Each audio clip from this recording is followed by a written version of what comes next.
episode of AI GTM Talks. This is episode 13.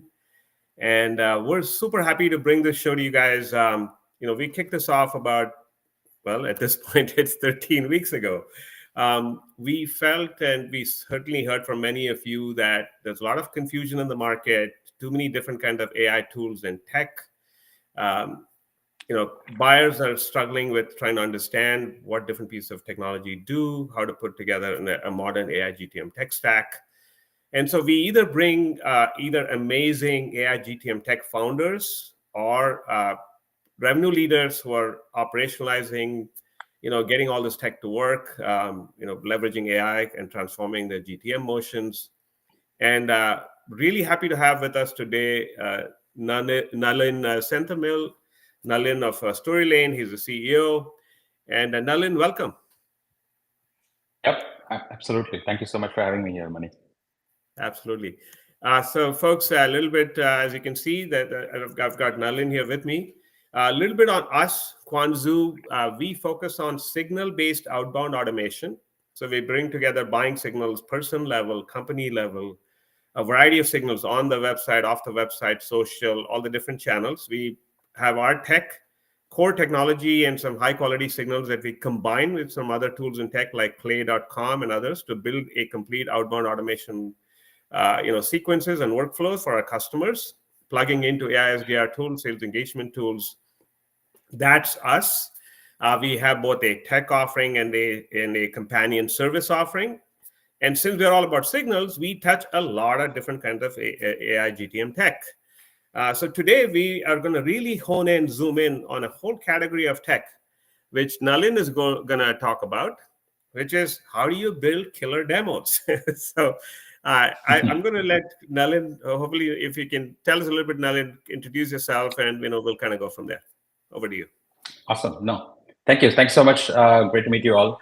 I'm Nalin, founder CEO of StoryLane. I've been in startup ecosystem and world for the last more than a decade now. This is my third company. Been involved in deep tech from AR glasses to SaaS products and now into StoryLane. So StoryLane, we started 3 years back. It's 3.5 now. We went through YC in summer 21 as well. And then completely after that, being like bootstrap, angel funded, and been growing. So we had a product demo platform that's used by marketing teams and sales teams. The whole idea of why StoryLane came up is like there's a large amount of B2B SaaS products that's getting up. Like with AI, you have more products coming up as well. Too many people building companies. As a buyer, it's so hard to visualize what your product is going to doing in the buying journey. You want to see what your product is doing upfront on your websites and the socials, capture that attention. And then as they go through the POCs, we start engaging through these demos as well. It's literally sits from top of the funnel all the way throughout the entire life cycle as a buyer progresses until they purchase the product. That's how StoryLane is used by marketing and sales teams. Today, we have like more than 3,000 customers using us as well. We have a PLG model that's working well for us, and happy to chat more about all of that today. Yeah. Great, thanks, and I think we typically start by what do you all do? I think you covered that. So I'm gonna then tee it up in terms of I'm again role playing the buyer here. Usually, people want to know who are your target customers, target segments. Who do you try to primarily reach out to or engage with in terms of evaluating your products in your category? With these demo building solutions, personas, buying groups. If you can talk about that. Yeah, definitely. So if you look at it, like we sell into both the marketing and sales within that. So let me dive deeper into who in the marketing, right? Still, it's a big. So people who build these demos in companies, and they are, from marketing perspective, you'll see like product marketers are the ones who understand the product side, and they are the glue between like marketing, product, and sales. They understand what it means. So we sell into the ICP of product marketing a lot. So they build the products, and then they serve this content to sales or marketing teams itself. So we have like, those are the creators. And then within marketing, there are consumers within them, right? Who wants to run this in campaigns, wants to put this as a demand gen on the websites and things like that.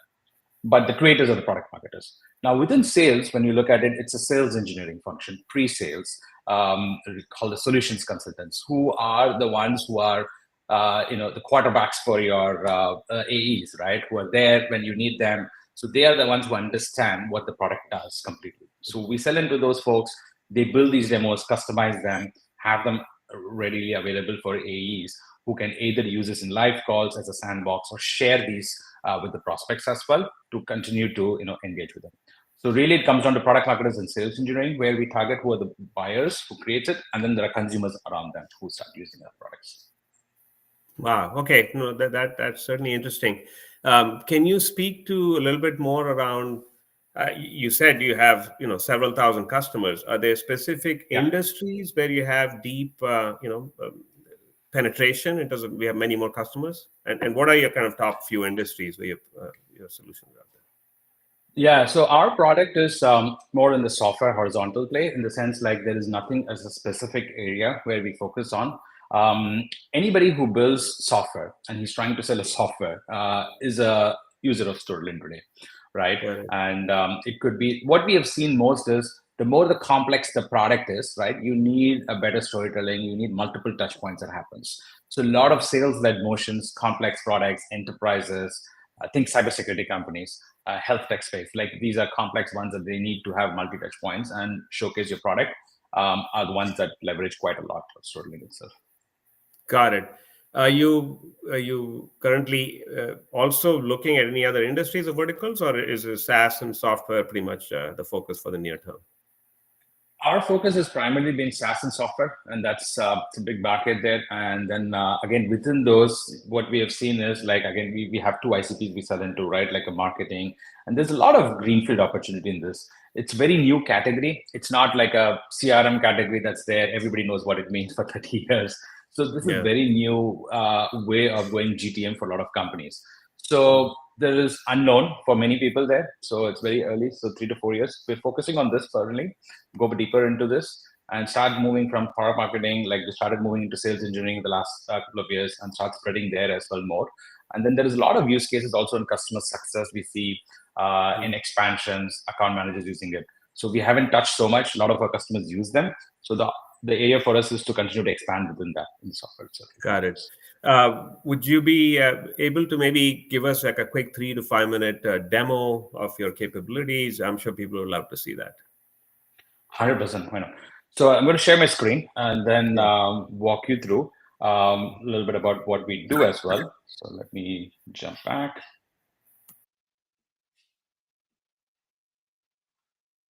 Yeah, you should be able to see my screen. I shared the entire screen because there are a couple of things I want to highlight here as well. So firstly, I mean, this is on our website.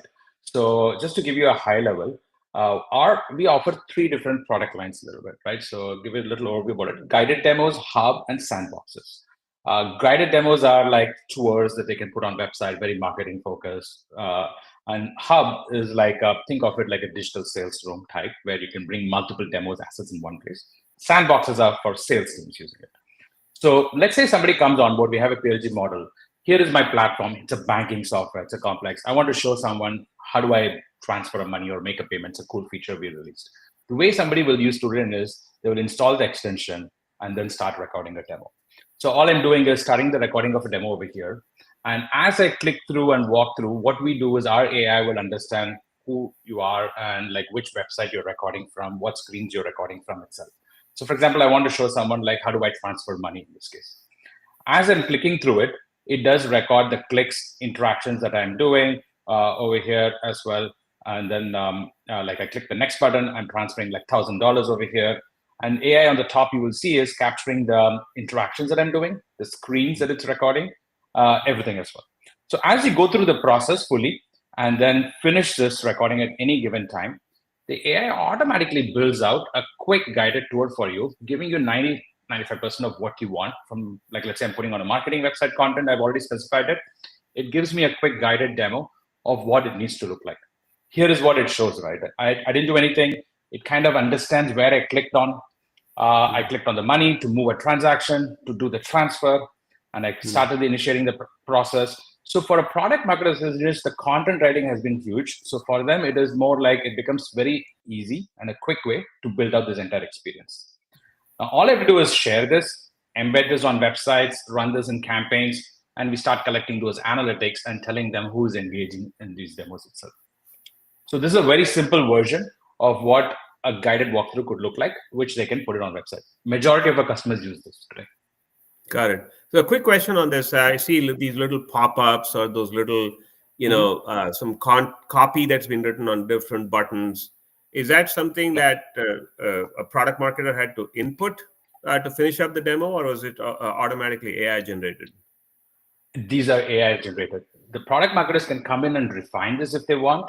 It generates an AI, the right copy based on in the screen where you're interacting also. It uses that information, plus your content, like plus the information about your product itself that's in the internet. And then they want to refine it, translating into different languages. They want to add voices. You can configure it. So when you build this, it does all of this for you quickly. Interesting. So meaning your AI engine has already consumed the information about this particular company's website content, and it has enough information to generate those little snippets that you've got there of text. Is that what you're saying? That is correct. So when somebody signs up with our product or where you're recording from, links and URLs, we automatically do that behind the scenes as well, some of the data. Yep.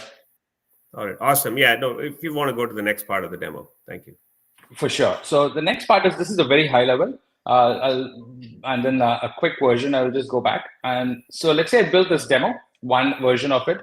Now, typically what will happen is people will start sharing persona-based, use case-based as well. So here is an example of multiple demos that you can bring them together. On the left side panel, what you're seeing is like different demos. And then you can add more experiences through these avatars, voices, and everything to explain that story of your product or a feature. So think of it like a buyer room where you can bring in assets like PDFs, demos, videos, and everything in one place. This is another aspect of it where sales teams uses a lot for sharing demos. And then lastly, I want to highlight like every demo that you build, like this is an example of a demo that we built out over here. Now, I might want to change some content here. How do I do that? So we provide like the entire demo that you capture an editor capability also, which means same demo, you can see all the data that is here. I can go ahead and edit some content also. We provide a way for people to personalize this data, modify the data. Then it becomes a tool where you're capturing, modifying, and publishing everything in one place itself. This is something sales teams use a lot because they can customize some things without having to rely on the real environment. It's a facade, like where it's a front layer is captured, but you can stitch these things together as well. Oh, that's amazing. Yeah, no, I know this is a huge pain point, right? Because sometimes you have data you don't want to show PII data, or you want to obfuscate some data. So yeah, fair enough. Okay. Yeah, like you can blur some sensitive information, absolutely. And I can create like a mini sandbox where I can click through and see what the product will do as well. 100%. Gotcha. All right. And anything else, or that's it? You're good with the demo? That's it. I just wanted to keep it brief for 3-4 minutes so that it don't go into a sales pitch there. Sounds good. I think that really is going to help people to get their hands around the current state of demo automation software and what's possible and so forth. So let's talk about this. Like, how do customers think of the value of your product tech solution for them? How do you think they assess the ROI or the value of your software? 100%. So we have two types of buyers. Like when the product marketers build this, and let's say marketing, right? When they put this on the website, primarily they're looking at from a lead gen perspective, better qualified pipeline perspective. The ROI is very simple. Better quality pipeline is how they look at it, and that's what we are able to show for all of these prospects who put these demos on the website. Because Gartner's done a lot of studies like, hey, no buyer wants to talk to sales. They want to get well educated, right? 80%, 85%, maybe today it's 95%, right? It's from last year, 85. That's what more and more happening. So they need to get educated. So it's more about educating them. For them, once they like what it is, then they're able to capture them through leads there or drive those into like talking to real salesperson there. So that's our measure to understand the pipeline. Now, sales teams uses us from like deal closing perspective. I have a deal that's dragging for months, right? How do I close these deals? So I'm sharing those demos, getting those stakeholders, sharing these kind of demo hubs and all these demos into those champions. So they are in the buying committee, being able to make decisions, because at the end of the day, not everybody is involved in the POC, but how do you bring alignment within them, right? So for them, its biggest thing is like deal timeline, right? I have a deal that's pending. I can close deals faster. That means like I have more deals to work on automatically, right? So they look at that. The second, within sales, they measure it as like, as you said, too much time to keep demo environments. Engineering resources, and so the time saving from a sales engineer's perspective. So he can focus on high value deals. All the low value deals can be automated, like templated like that. So they look at Makes those sense. aspects from ROI perspective. Yeah, no, that makes complete sense. I mean, since you mentioned Gartner, I was at the Gartner CXO Summit the other day, and they actually called out product demos as one of the top five, ways to top five forms of content in 2025. Especially content increasingly that's being fed into these AI search engines for so you can search and learn about different companies, different products. So I think we're having a very timely discussion here about what you guys do. So now my next question is, I think you touched upon how you guys are using AI, leveraging AI, and since this whole talk is about how AI and go to market and AI, how AI is changing GTM. Can you talk about how AI is transforming your category more broadly? So not just your product, but products in your category. So our category of demo automation is basically, let's just put it as a demo automation, our category. So it's a very early stage category in the sense like it's been, as I said, 3-4 years. Yeah. We are one of the top brands in this place. So people look us up in terms of how we lead the way today. And then what has happened is we have used AI to change how you build these demos. Like we saw how we can create content, how we can add those experiences better. So instead of very static ones, now we have made this experience better with voices, avatars, with different languages serving with a better content quality. At the end of the day, it's a storyteller. So as a product, we have made the shift, and a lot of them are doing the same thing today, catching up as well as a product itself. And AI is updated in a lot of places. Now, what has happened is people are using AI like an outbound or in PLG motions, wherever they are. Now they are able to take demos and start inserting in different places as well in a quick way. So you can take the content of the demo, personalize within your emails to send what it needs to send out to be, or take these demos. So at the end of the day, it's more faster, relevant content, personalized content quickly, right? That's what AI has been enabling people to do. So that's what has happened. Opened up opportunities of demos in many places today quickly as well. Okay, fair enough. So that's what you're seeing. Yeah. Next question is, as you know, there's a lot changing with all the different kinds of software, tech, and tools around pricing, packaging. The traditional models are things like platform pricing, user-based pricing. More recently, we have so-called usage models, outcome models. Where do you all fall in that spectrum? Good point. So what we started out as a usage-based pricing, which is basically, when I say usage-based pricing, it's like seats, right? User seats, people Right. buying additional seats. That's how our pricing model has been. People can build unlimited demos, but for us, the content that they build, we don't want to restrict it, so they can build as much content as they want. They can share, which is in line, helps from a GTM perspective. Also, we have a PLG model, but it's like people who creates the content is how we charge user seats. Now we're slowly shifting, also like adding on a layer, not just user seats based. We're also like AI usage based also. So that's basically what we will end up being there fully. We're not fully into like both user and usage. We are like very much user based, a little bit of usage like avatars and videos. What you do, it's a consumption based model. But eventually, I do feel like not just with Storyline, but every GTM companies will have a combination always going to be happening there as a layer. Got it. And so roughly, just ballpark, what would people need to budget to get into your software solution?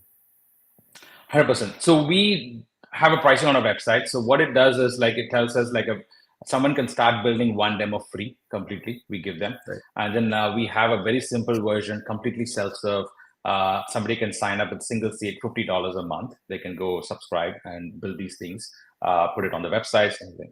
Now, as you expand further with like more features and capabilities, integrations that we offer, capabilities within the product, more AI. So we move up from like with multiple seats at a $500, then we move up into like 1,200, and then there is an enterprise as well. So we have customers all the way from a PLG, all the way to like large enterprises using us as well today. Okay, got it.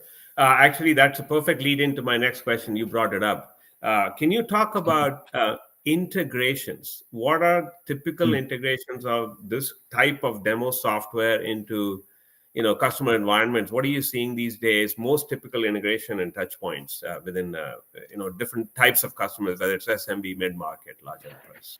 Got it.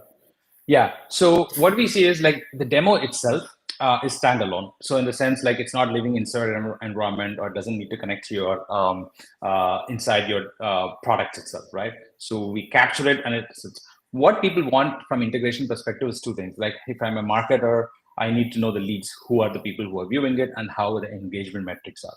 So, and sales also need to do the same. Here is my opportunity. What does that engagement look like? So we integrate with the CRMs like Salesforce, HubSpots, Marketos, Pardots, Google Analytics, Segment, all of these where they want to orchestrate this data and make sense from this data. So these are very common ones where we integrate with. From marketers' perspective, it's a Marketo, Pardot, HubSpot, Google Analytics. From sales, it's always Salesforce and HubSpot will be integrated. Got it. And so is it usually a post view engagement analytics, so you tie it back into like a Marketo or HubSpot, basically, somebody engaged. And is the trigger usually like when they got an email and then they clicked on a demo of some sort, link of some sort, and then you're kind of tracing that whole thing and tying it back to the user's engagement? Is that what's happening? Or That is correct. So let me give you an example. So let's say I have a demo on my website and then somebody came and engaged on it. So what we do is like we understand like here is somebody anonymous engaged on our website, some demos. They spent like a few minutes and then they came back again, viewed the demo a few minutes. We capture all of this information. Maybe a month later or they convert into your Marketo because they requested a demo with your salesperson or some other ways they have converted into a marketing lead. Now we will be able to tell you like this lead also viewed these demos and spent a lot of time over here. So as a marketer, they are able to score them, understand what the lead is also, right? Where all they engage with that. So it goes back into your timeline. Sometimes people just directly capture leads while you're engaging. So we also add it as a lead. Now, the data that goes inside the marketer will be a bunch of stats, information about what the engagement metrics and all of that looks like. So they are able to score that lead efficiently. So that's basically what we send. Be it Salesforce, Marketo, any systems that we integrate with. So the system of record for every customer is a little different. So based on that, we integrate with different tools. So are you then recording and capturing, call it the pre-form fill engagement? So do you have history saying this same person actually came and was here 7 days ago, maybe 30 days ago prior to the form fill? Yes or no? Yes. Excuse me. Yes, we do that. So we are able to identify up to a few months old. So up to 3 months, somebody came in and then converted. That is correct. Yeah. That's amazing. I think I just learned something. I think okay. We'll catch up offline, but I see an interesting opportunity because we do the de-anonymization of website audiences and traffic, and usually we can tell within 4 hours of somebody visiting, we know who they are. But just imagine being able to plug that into they went and later on saw some demo, and then to be able to connect the dots there would be quite interesting. Okay.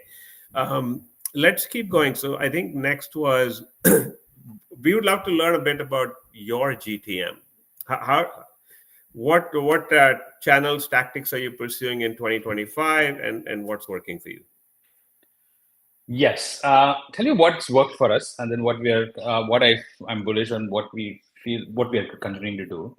So there are many channels that exist, right? We have the sales-led, product-led. So for us, what has worked very well is the PLG motion as a product-led channels, which means people can sign up frictionless, see the demo, and convert. And then we are able to sell them into it, right? Higher plans. So we have a product-led motion. We also have a bit of sales-led motion. And then our content is on social a lot, we do. So there is a little bit of content led, you can call it, right? Like or demo-led motion on our LinkedIn a lot. So all of these three is probably what I would say is driving most of them. And then we do some paid ads on LinkedIn and everything, promoting these contents around that. So this has worked very well so far for us. Continuing to do that this year. And then the other category we have started adding is like one of the things is like events, conferences, more like closed door events and dinners and community building, which we haven't done. So for me, it's more like look at what's worked in the last 3 years, continue to double down, and then create additional avenues so that we can continue to increase our brand, plus at the same time, like increase awareness of what the demos are doing also. So since we are in a new category, we have to create a brand awareness also what we are doing. There's always a play of like teaching people, plus at the same time showing like what you're doing. So that's where this content led becomes important for us to create that awareness. And as a product led, it helps us to acquire people coming in. So we are like 95% plus inbound driven fully. People come to the website, sign up and do. So very less outbound. I even treat our outbound as a brand awareness now because it's a new category. So for us, it's a lot of people look at outbound and say, I want to measure this meetings booked. For me, I look at outbound as number of people who open the emails, brand awareness coming to the website. That's it. So I look at that category. So I always feel like it needs to be a blend of many different GTM motions.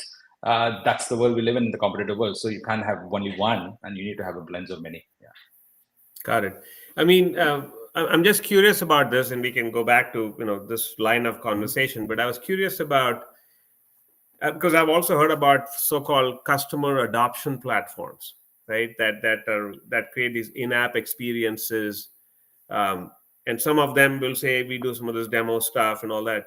Do you see some things happening in the market in terms of certain tangential or other categories where you tend to see some overlap with what you guys do? I think maybe they cater to a different persona. They cater to product managers versus product marketers. Is that what it is? Or? That is correct. So there used to be, it's very less today because thanks to like good amount of brand awareness we have built around it as well, and the other competition in this space have built. There used to be a lot more, less now. What I would say is like similar to that, people started thinking about it as using an product onboarding tours, right? People do it. So they sell to product managers, more product people, engineering who about the product adoption. That's a post-sales experience, I would say, onboarding experience. We are more absolutely everything pre-sales, right? Like GTM side. Yeah. Fair enough. So, okay, so you talked about what's working, and in terms of events, do you have a point of view around live events, conferences, micro events, small events versus digital events, like something like what we're doing now, and virtual events? Yeah. Yes, I do. I mean, I think what I would say is like a lot of times, I mean, two things I've realized is people start doing events very early in their, when the company starts also, right? I think events has to be started for me is like always like after you've built your brand around certain place. Like people need to know who you are when they come in, right to the booths and when you're present there. So first, I would not do the events. The first year we never did anything. The second year also we did very less. Hardly anything. Third year is when we started, and this year we're doubling even more. The reason is first 2 years we're focused on building brand. So I need to see our brand keyword search in our Google going up, right? If people are not searching for you, people don't know who you are, then going in events and trying to do is hard. Like do digital first, everything first 2 years. Get to more presence, everything digital.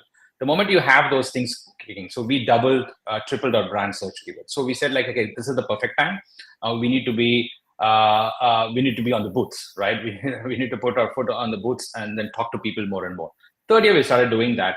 And for me, in that trajectory, if you look at it also, we started doing more of smaller ones. We never did big ones because you're still like, as a company, you're maturing, you're growing there, right? You need to have like 100 people, 200 people, not more than that, so that everybody knows that, who you are there, and you're starting and do many of those.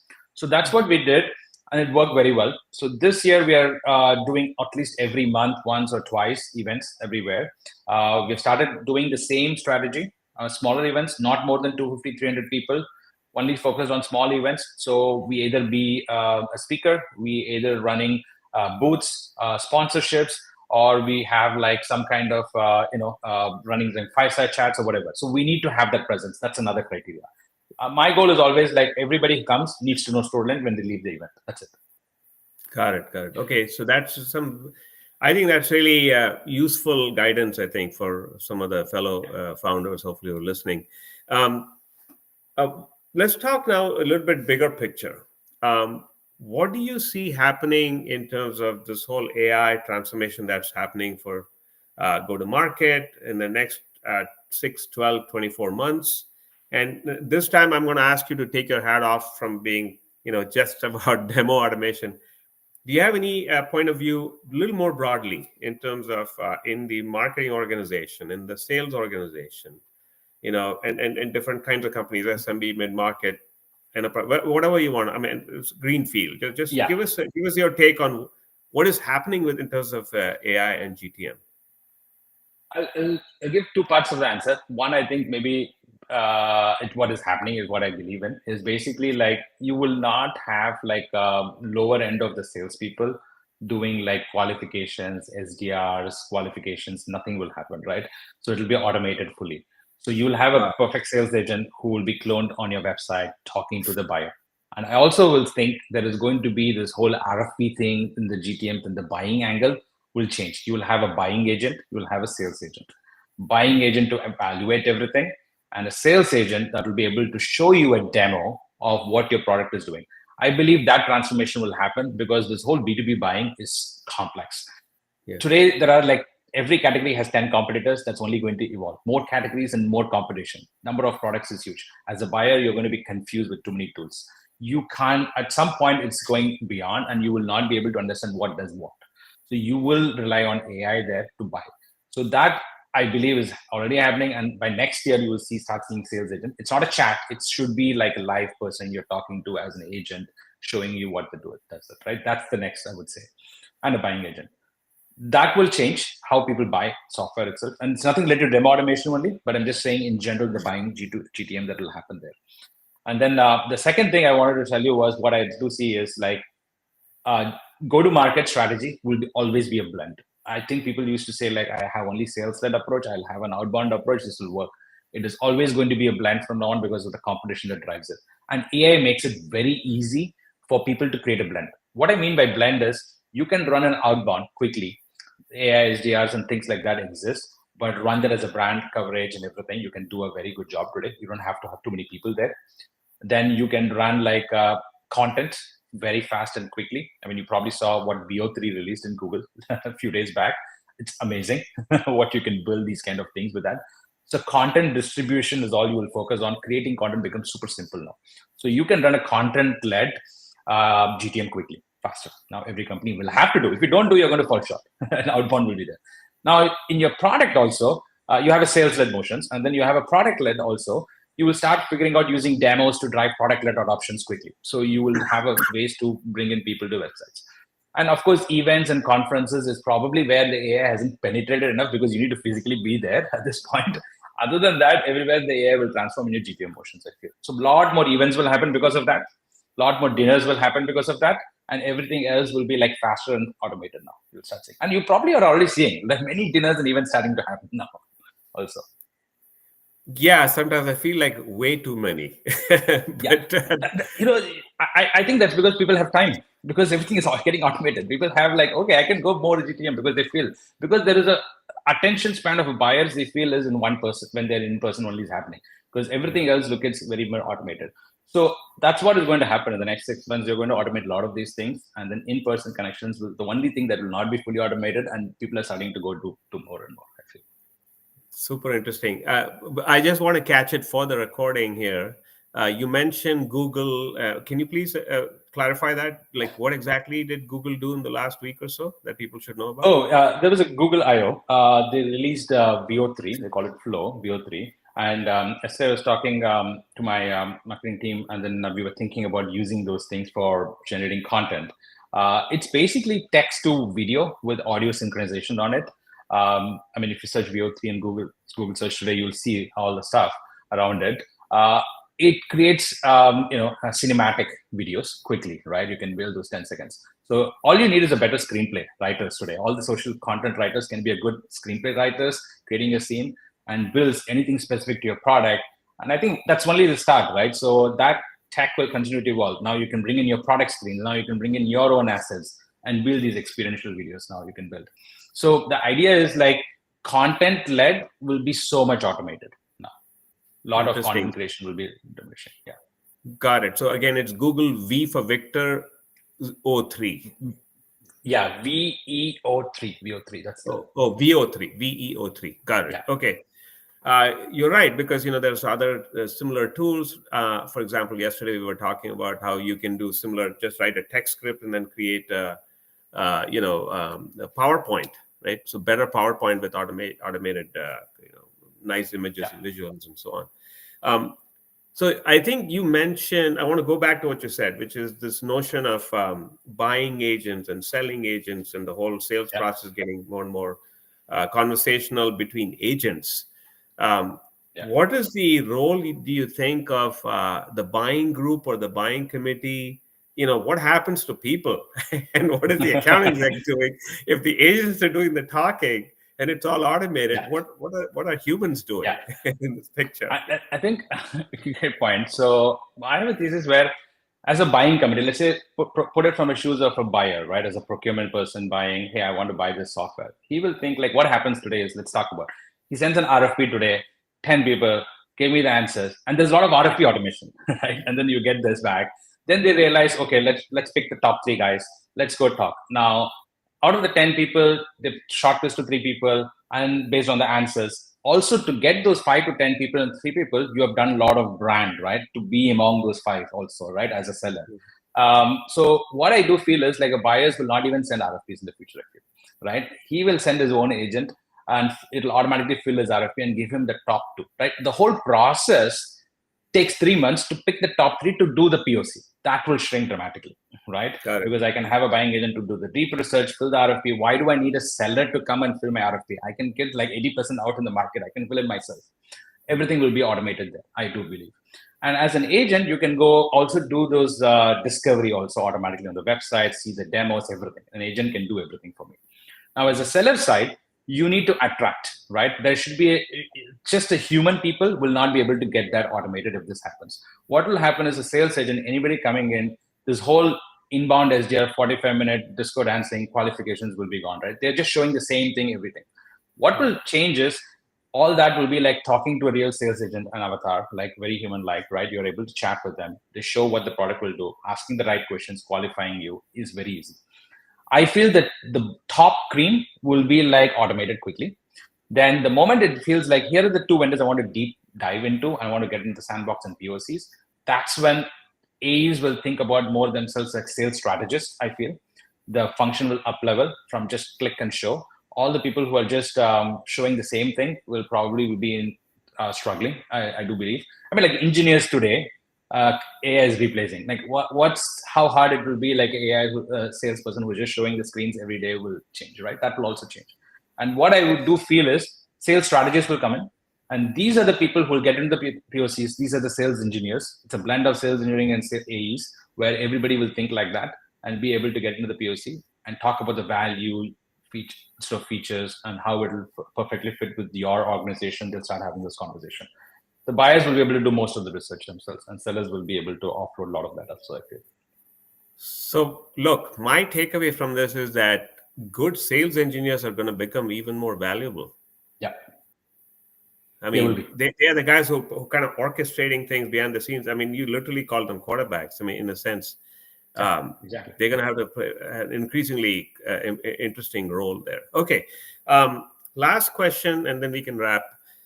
What what are any thoughts, any guidance for any of our folks, companies that are listening that are trying to get into AI for go to market? Now if you can think about your own GTM and where are Yeah. you, what is the low hanging fruit? Where should they be applying AI in their entire GTM process, different parts across marketing and sales? I would say keep the strategy as a blend, like what I said, always. Don't go one. And then fast iterations are very much possible because of AI today. Earlier, I pick one option, I can't do the other option. It's too much time, too many people to hire, and I have to do it, right?